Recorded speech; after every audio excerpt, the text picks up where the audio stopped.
हम साले सूखे सूखे से लौंडे बाल में जेल लगा के सुबह 5 बजे चौराहे पे भाभियों को बोल रहे होते थे कि बहुत सताई हुई सी लगती हो, एक मौका दे दो।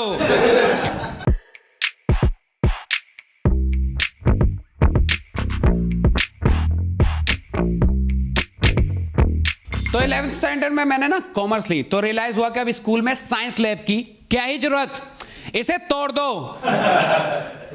3 लौंडे मैंने शिफ्ट वाइज लगा दिए कि साइंस लैब की दीवार की ईंट से ईंट बजा दो, इतने टुकड़े करो कि जुड़ ना पाए। करीब 4 दिन की मेहनत के बाद साइंस लैब की पीछे की दीवार गिरा दी और वहां का सारा सामान बिखेर दिया।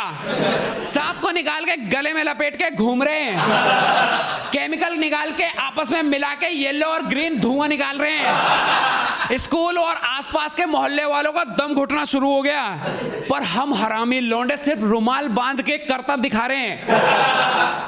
बहुत ही हरामी बच्चा था यार मैं अपने स्कूल का। मेरे स्कूल जाने का मकसद यही होता था कि ना पढ़ेंगे ना पढ़ने देंगे।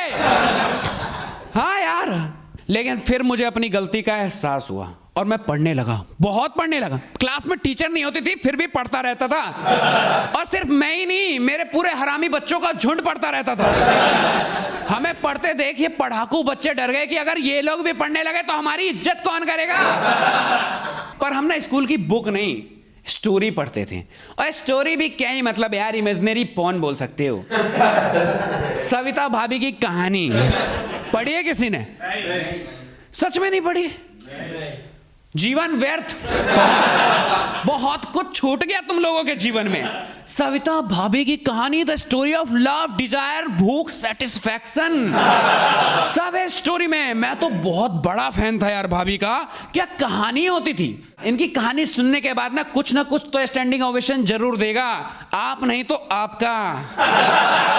सिर्फ टाइटल सुनते ही ना शरीर में जज्बात जाग जाते थे, ना मर्दों में भी मर्दानगी का एहसास जगा देती थी कि टाइटल ही ऐसे होते थे, रसीली भाभी जोशीला देवर। टाइटल से इंसान समझ जाए कि क्या होने वाला है। तो यार देखो 11th स्टैंडर्ड में मेरे घर वालों ने मुझे फोन दिलाया कि राजा बेटा है तुम्हारा, जा मौज ले।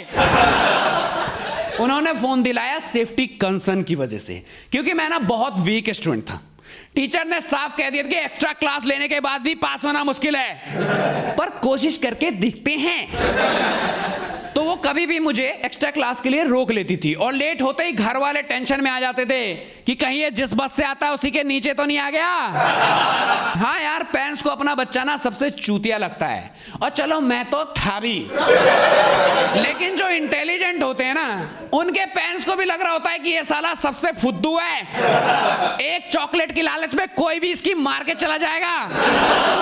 इसलिए जब तक घर ना लौटो ना बहुत टेंशन में रहते थे।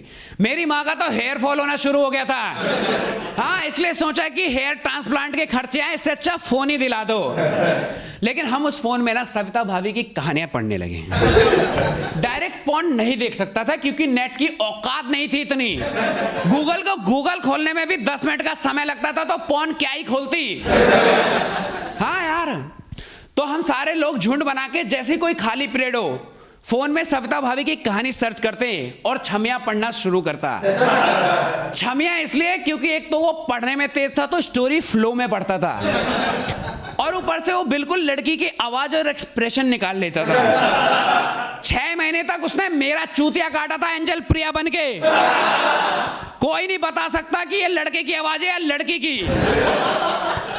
तो जैसी खाली पीरियड हो, हम सारे झुंड बना के सविता भाभी की कहानी पढ़ना शुरू करते हैं। और सबसे पहले कहानी में भाभी अपना इंट्रोडक्शन दे रही होती थी कि मेरी उम्र 27 साल है, मैं दिल्ली की रहने वाली हूं, और बाकी लौंडे पूरे मगन होकर इमेजिन कर रहे होते थे। मैं दिखने में गोरी हूं, मेरी हाइट 5 फुट 6 इंच है, मेरा फिगर 32, 34, 36 है।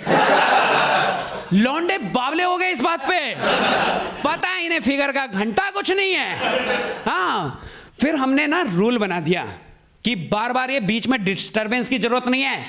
अब जब तक कहानी खत्म ना हो ना, चुपचाप इमेजिन करो।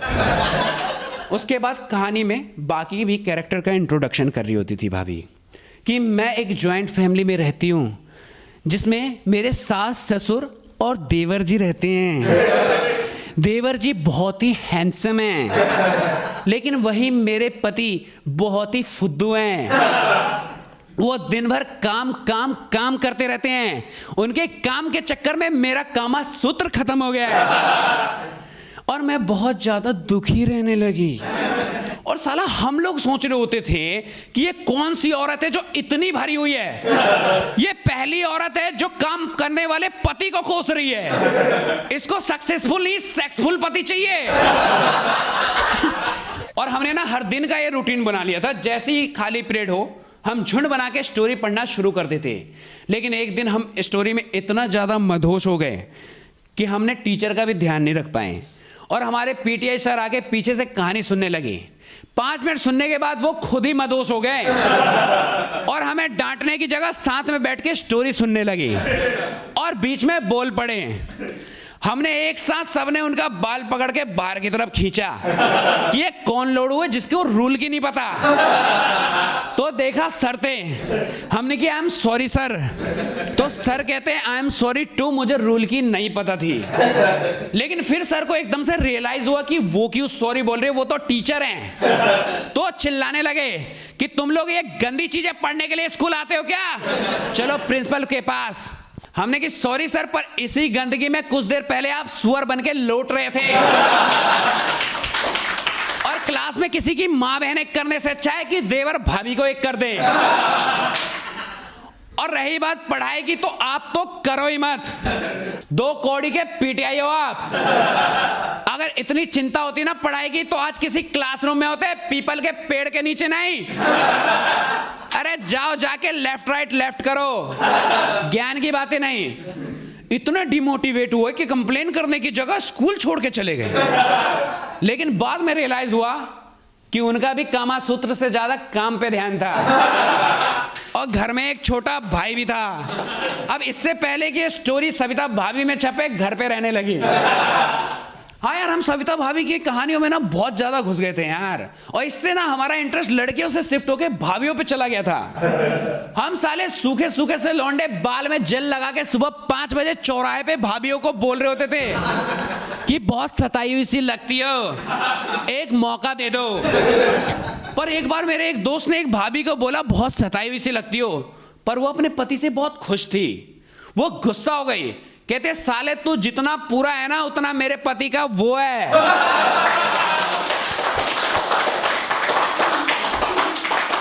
तुझे पूरा अंदर लेके दोबारा जन्म दे दूंगी, तब तेरे को समझ में आएगा कि भाभी माल समान नहीं मां समान होती है।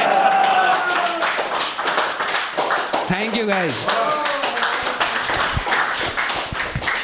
सो हेलो, अरे रुक जाओ, इतनी जल्दी क्या है? वीडियो अच्छी लगी? बहुत अच्छी लगी ना, तो लाइक कर दो। बाकी मेरी और भी बकचोदी रेगुलर बेसिस पे देखना चाहते हो, क्योंकि स्टैंड अप पे इतना पॉसिबल नहीं होता, इसलिए मैं हर बार बकचोदी आके हर दूसरे तीसरे दिन करता रहता हूं इस चैनल पे। सेकंड चैनल है मेरा, यहीं कहीं लिंक होगा, बाकी डिस्क्रिप्शन में भी डाल दूंगा। और बाकी प्यार करते तो ढूंढ ही लोगे यार। Thank you.